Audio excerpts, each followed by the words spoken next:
কবি কালীশঙ্কর দাশের চরণ দুটি ছুঁই।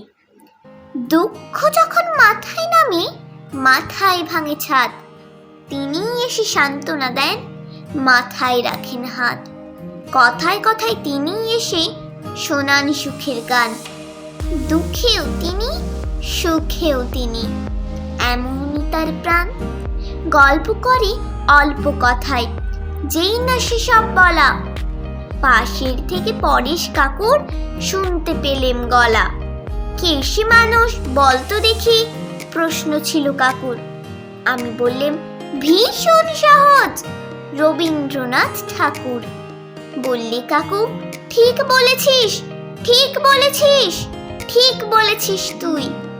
রোজ সকালে সেই ঠাকুরের চরণ দুটি ছুঁই, রোজ সকালে সেই ঠাকুরের চরণ দুটি ছুঁই।